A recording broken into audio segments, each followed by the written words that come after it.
दोस्तों welcome back to AG15। और आज हम बात करने वाले कुछ नए टॉपिक पे। आपने कई बातें सुनी होगी, आपने कई चीज़ें सुनी होगी कि भाई प्लेयर्स का बड़ा बड़ा ट्रांसफ़र होता है, वो बड़ी बड़ी क्लब्स में जाते हैं और अपना नाम बनाते हैं, बहुत लेगेसी क्रिएट करते हैं। बट आज हम बात करने वाले हैं बड़े प्लेयर्स के बारे में जिनके पास जब वो ट्रांसफ़र होता है तब हाइप पूरी क्रिएट होती है, उनकी जो लेगेसी होती है, उनका पोटेंशियल होता है वो फुल स्टेज पे होता है।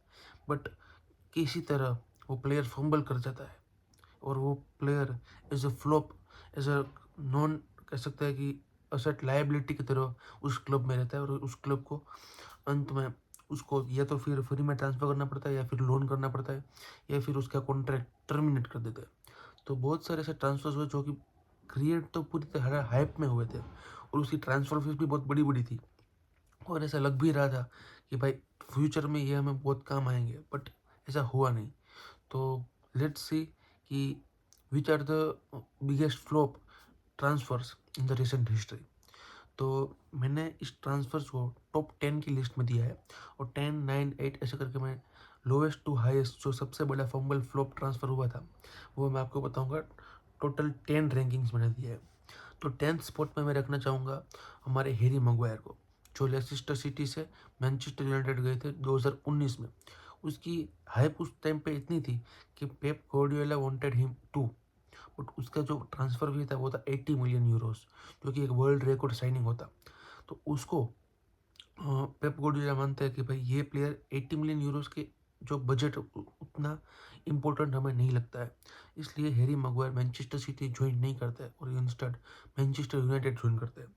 2019 से लेकर अभी तक वो मैनचेस्टर यूनाइटेड पे है, बट उन्होंने इतना कोई खास जो उनका जो हाइप क्रिएट हुई थी लेस्टर सिटी में उतना कुछ खास क्रिएट नहीं कर पाए। बहुत डिसअपॉइंटमेंट, उसके बहुत मीम्स घूम रहे हैं और उससे मतलब कि इस सीज़न पे कुछ अच्छा कर रहे हैं मैग्वायर, बट अब तब ना उनको इंग्लैंड टीम से ड्रॉप कर दिया, यूरो की टीम से ड्रॉप कर दिया, ये हो रहा है वो हो रहा है। तो उनका कोई जो हाइप था 2019 के बाद वो अभी नहीं रहा है। तो एज अ फ्लॉप मैं ट्रांसफर इसको रखता हूँ। टॉप 10 की लिस्ट में मैं इसको 10th नंबर पे रखता हूँ और इसकी जो फीस थी वो 80 मिलियन यूरोस थी। उसके बराबर हैरी मैग्वायर ने अपना जो कॉन्फिडेंस होना चाहिए टीम के ऊपर वो नहीं है और उसका परफॉर्मेंस भी 80 मिलियन यूरोस के डिफेंडर की तरह नहीं है। 80 मिलियन यूरोस का डिफेंडर मतलब कि अराहो सलीबा उस कैटेगरी में आता है, बट उसमें नहीं है। तो 10th स्पॉट पर मैंने हमारे हैरी मैग्वायर को रखा है। 9th पे मैं रखना चाहूँगा एंटोनी ग्रिजमैन को। अब ये ट्रांसफ़र 2019 में हुआ था एटलेटिको मैड्रिड से बार्सिलोना के बीच, वो भी 2019 में, बट इसकी फ़ीस थी 120 मिलियन यूरोस। अब इसमें ख़ास बात यह है कि बार्सिलोना के फैंस भी इस ट्रांसफ़र के खिलाफ थे। वो कह रहे थे कि भाई हमें एटलेटिको मैड्रिड का सुपरस्टार नहीं चाहिए। पहला फैक्टर कि भाई उसकी एज हो चुकी है, वो हमें 4 से 5 साल मैक्सिमम प्राइम में दे सकेगा। उसके बाद हमें उसको फिर से कह सकता है कि फ्री करना पड़ेगा। और सेकंडली कि उसका रिसेंट परफॉर्मेंस उस टाइम एटलेटिको मैड्रिड में इतना खास नहीं था, इसलिए भी अम, कह सकते हैं कि एटलेटिको मैड्रिड उसको ओवरलोड करना नहीं चाहती थी और उसको बेच देना चाहती थी। बट हमारे पास बार्टोमेउ था प्रेसिडेंट, जो कि बहुत एक तरह से आप कह सकते हैं कि ना समझ बेरोजगार इंसान था, जिसने 120 मिलियन यूरोस का रिलीज क्लॉज एंटोन ग्रिजमैन के लिए पे कर दिया। उसने बहुत सारे ग्रेट्स मोमेंट्स किए, मेसी के साथ खेला, अच्छे मोमेंट्स भी थे, बट वो बहुत कम थे, बहुत इनकंसिस्टेंट था बंदा। इस जिसके हिसाब से हमने 2021 में उसको लोन आउट कर दिया और फिर उसके टीम एटलेटिको मैड्रिड ने उसको फिर से खरीद लिया ऑन द परमानेंट बेसिस। और उसके बाद वो अच्छा परफॉर्मेंस फिर से देने लगा और लास्ट मैच में ही उसने बार्सिलोना के सामने खेला था और एटलेटिको मैड्रिड जीत गई थी। तो दैट इज समथिंग कि भाई बहुत बड़ा फ्लॉप हम मानते हैं एज अ बार्सिलोना कि भाई not at the highest level. 8th पे मैं रखना चाहूँगा निकोलस पेपे को। ये ट्रांसफ़र हुआ था 2019 में ही और ये ट्रांसफ़र हुआ था लील से आर्सेनल के बीच और इसकी फ़ीस थी 72 मिलियन यूरोस। अब इसमें हाइप उस तरफ उस टाइम पे इतनी थी कि भाई उसने 2020-21 सीजन में आग लगाई थी लीग वन में वो लील की तरफ से खेल रहा था और किलियन एम्बाप्पे से उसकी सीधी डायरेक्ट कॉम्पिटिशन थी उस टाइम पे। और निकोलस पेपे की उस टाइम हाइप इतनी थी, रियल मैड्रिड, आप कह सकते हो कि बायर्न म्यूनिख, लिवरपूल, आर्सेनल सभी क्लब्स उसको चाह रही थी। बट आर्सेनल के साथ उसका कॉन्ट्रैक्ट होता है और 72 million euros transfer fees, record breaking fees देकर आर्सेनल ने उसकी साइनिंग ले ली थी। बट होता है कुछ इतना कि भाई जैसा वो लीग वन में खेल रहा था उससे वो उल्टा खेलने लगता है प्रीमियर लीग में, वो उतना हाइप नहीं क्रिएट कर पाता है, उतना वो कॉम्पिटिशन नहीं दे पाता है अपने प्लेयर के साथ कि भाई स्टार्टिंग लाइनअप में आने के लिए, और गोल्स नहीं मार पाता है, जिस हिसाब से उसको फिर से नीस, जो लीग वन की क्लब है नीस, उसमें फिर से उसको लोन आउट कर दिया गया था। बट वहाँ पे भी कुछ नहीं होता है। उसके बाद उसको ट्रामजोन्स पर करके एक क्लब है जिसमें उसको 2023 में फिर से फ्री में जाने देते हैं आर्सेनल वाले। तो ये एक बहुत ही बड़ा flop, 72 million euros, not worth it Nicolas Pepe. तो बहुत ही एक बहुत सीवियर लॉस होता है उनको, और it's one of the biggest flop कह सकते हैं हम। तो सिक्स्थ सेवन्थ पे मैं रखना चाहूँगा रोमेलू लुकाकू, जो कि इंटर मिलान से चेल्सी पे आते हैं 2021 के बाद। चेल्सी 2021 में चैंपियंस लीग जीत चुकी थी, इसलिए उनको चाहिए था एक बढ़िया स्ट्राइकर, और Romelu Lukaku was at one of its peak कह सकते हैं उस टाइम पे। तो कुछ अच्छे दाम पे कह सकते हैं कि 72 या 75 मिलियन यूरोस पे उसको लाया जाता है। और वो कहता है, बंदा रोमेलू लुकाकू कहता है कि भाई मेरा को यहाँ पे अनफिनिश्ड बिजनेस बाकी रह गया है। और उसने फर्स्ट सीजन पे चेल्सी पे गोल भी मार दिया, अपने टॉप स्कोरर बन गया चेल्सी का ये वो। बट उसने एक गलती ये कर दी, उसने मिडवे सीजन जब जा रहा था, through season, middle of the season, अभी ये जैसे ब्रेक चल रहा है, वैसे उसने कुछ इंटरव्यू दे दिया स्काई स्पोर्ट्स इटालिया के साथ, जिसका वो वायरल कर दिया। उसने वहाँ पे अपने फॉर्मर टीम इंटर मिलान के बारे में बहुत बढ़िया बढ़िया बात कर दी। उसने अपने कोच के बारे में ये बात की, जो उसका चेल्सी पे कोच था, थॉमस ट्यूकल मेरे हिसाब से उसके बारे में ये बात की कि उसकी टेक्टिक्स उसको नहीं पसंद है, वो अच्छा कोच नहीं है, वो बहुत चेंजेस करता है ये वो। तो इसके हिसाब से फिर कोच ने उसको अपने बुक से ही निकाल दिया, और क्लब ने उसको फिर से उतना कॉन्फिडेंस ही नहीं दिया जितना वो देना चाहते थे। और जिसके हिसाब से रोमेलो लुकाकू ने खुद अपने पैर पर कुल्हाड़ी मारकर वो ट्रांसफ़र को रूइन कर दिया, जिसके हिसाब से फिर से वो इंटर मिलन उसको वापस जाना पड़ा, और ट्रांसफ़र फ्लॉप हो गया। सिक्स पे मैं रखना चाहूँगा पॉल पोग्बा को, और ये बहुत ही कम बार होता है कि भाई आपके टीम का बंदा आपके पास नहीं अच्छा खेल पाता है। 2012 में पॉल पोग्बा फ्री में जाता है यूवेंटस के लिए। अब यूवेंटस में उसने बहुत ही बढ़िया परफॉर्मेंस दिया, चैंपियंस लीग फाइनल खेलता है बंदा, बट उसका पोटेंशियल वहाँ पे रीच नहीं होता है। 2016 में उसको 89.5 मिलियन यूरोस के लिए मैनचेस्टर यूनाइटेड फिर से एक बार खरीदती। 6 सीजन वहाँ पे रुकता है बंदा। No consistent performance, injuries prone, एक कराबाओ कप, एक यूरोपा लीग, और 6 सीजन के बाद उसने अपना कॉन्फिडेंस लूज कर दिया था कोचेस के लिए, बोर्ड मेंबर्स के लिए, फैंस के लिए। और 2022 में वो फिर से जाता है यूवेंटस फ्री में, और वहाँ पे भी वो 18 मंथ डोपिंग बैन के बाद उसने अपना कॉन्ट्रैक्ट टर्मिनेट कर दिया यूवेंटस में। मतलब कि पोल पोग्बा के बारे में बहुत बहुत डिटेल वीडियो बनाने वाला हूँ, जो कि आएंगी कल या परसों। तो दैट इज समथिंग कि भाई इसके साथ जो हुआ है, ये बहुत ही एक टाइम पे हाइप मिडफील्डर था, 2015-16 की बात कर रहा हूँ। तो इट्स समथिंग कि भाई we don't see usually in football happening like this.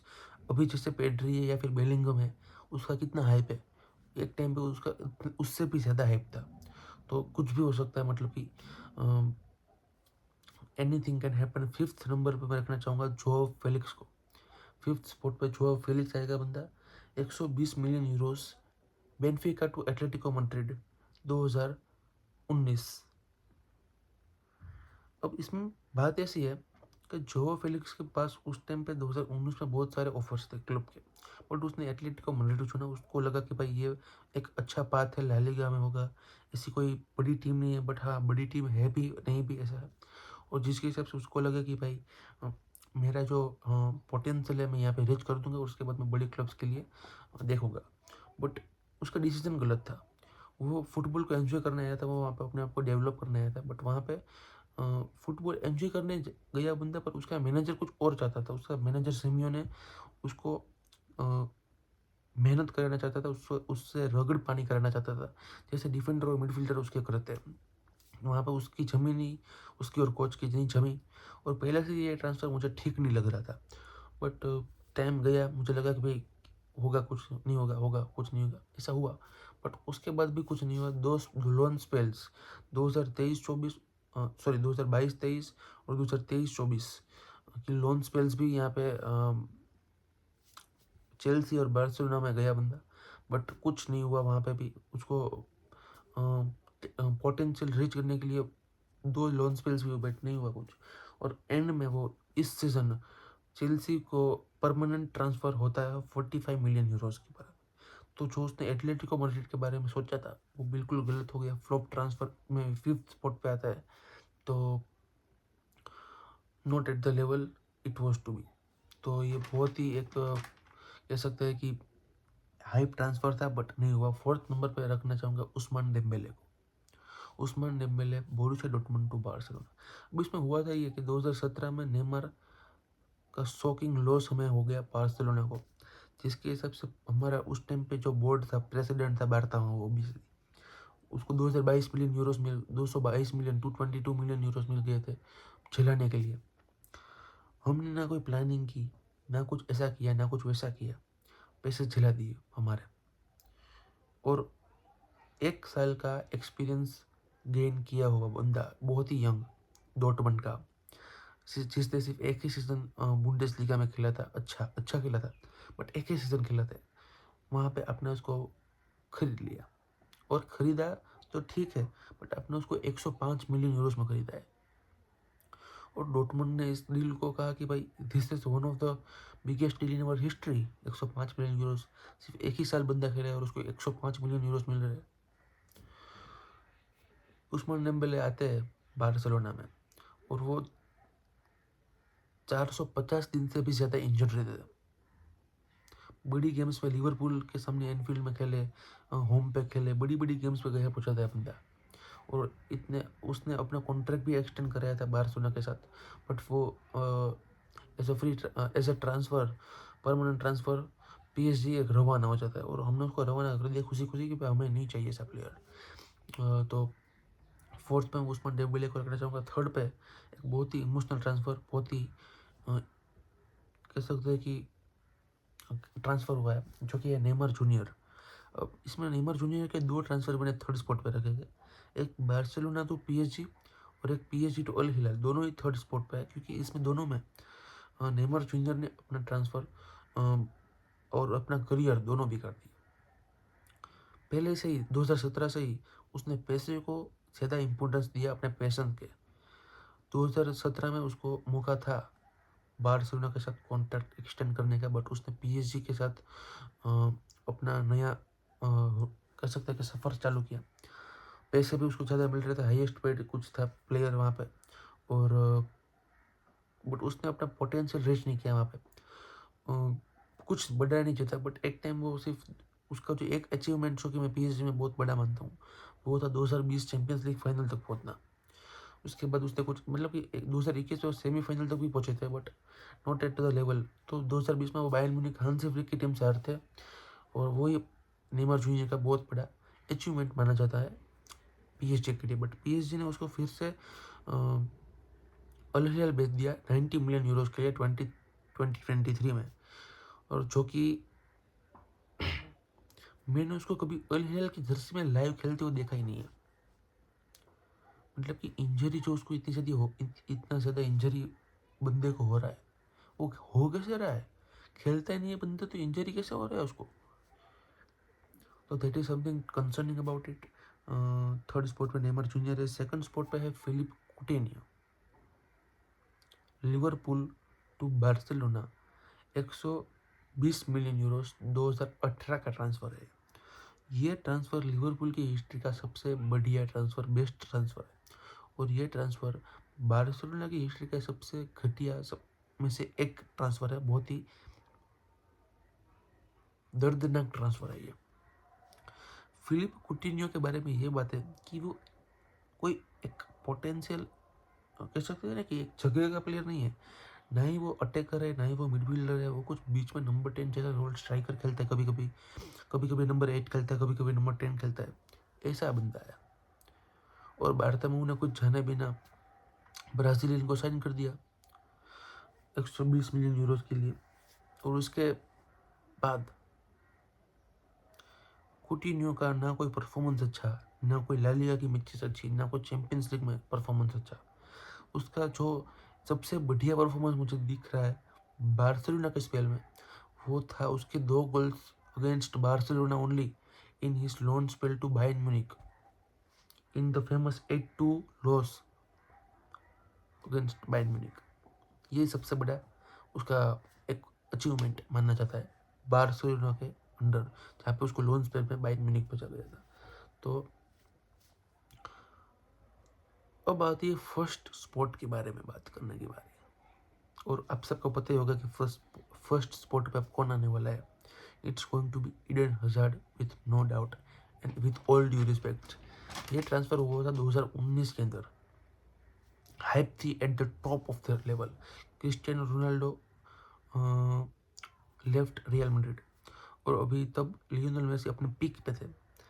तो ये ऐसा माना जा रहा था कि अब इंडियन हजार्ड और लियोनेल मेसी की क्या कॉम्बिनेशन होगी, क्या टक्कर होने वाली, ये वो थे। But Eden Hazard never fulfilled the dream of Real Madrid fans as well as board as well as coaches. ये जिनेडिन जिडान का ट्रांसफ़र था बट नहीं हो पाया। इंजरीज ये मैं कह सकता हूँ कि ये मिस्टेक इधर पार्टी की नहीं थी, कोई भी पार्टी की मिस्टेक नहीं थी। नहीं ये कोई दिक्कत थी ईडन हजार्ड की तरफ से, ना ही कोई दिक्कत थी रियल मैड्रिड की तरफ से, बट इसमें प्रॉब्लम होगी इंजरीज की। अब बेल्जियन प्लेयर ईडन हजार्ड को इंजरी प्रोन माना जाता था पहले से, बट इतना सारा नहीं कि भाई बंदा 3-3 4-4 महीने तक आउट रहता था। और इसी हिसाब से उसने कॉन्फिडेंस अपना लूज़ कर दिया था। बंदा प्लेयर आता था और उसके लेवल पे कभी पहुंच ही नहीं पाया जो चेल्सी पे था, और जिसके हिसाब से उसने अपना कॉन्फिडेंस लूज़ कर दिया, कोचेस ने उनका कॉन्फिडेंस लूज़ कर दिया, as well as board members as well as fans. और कार्लो एंचेलोटी के अंडर तो वो यूजुअली बेंच ही रहता था, but even though not playing the tournaments, not playing the big matches, उसने रियल मैड्रिड के साथ चैंपियंस लीग जीता है और जीता है ला लीगा। बट उसमें उसको उसका कोई पोटेंशियल नहीं, उसका कोई उसमें हाथ नहीं है बड़ा। बट हाँ उसका अचीवमेंट है, उसको मेडल मिल जाता है। तो ये कुछ टॉप 10 रिसेंट फ्लॉप्स है in the transfer history of football, जो कि अपने फुटबॉल फैंस को बहुत खटकते हैं, बहुत ही दर्दनाक कह सकते हैं कि एक चीज़ है। तो आपके बारे में क्या एक कोई मैं ट्रांसफ़र मिस कर रहा हूँ या फिर कोई फ्लॉप ऐसा है कि जो मैं मिस कर रहा हूँ, तो आप मुझे बताना, बिल्कुल से मैं ऐड करूँगा ना अपने अगले वीडियो में। तो टुडे के लिए दैट्स दैट, मिलते हैं नेक्स्ट वीडियो में, तब तक के लिए टेक केयर।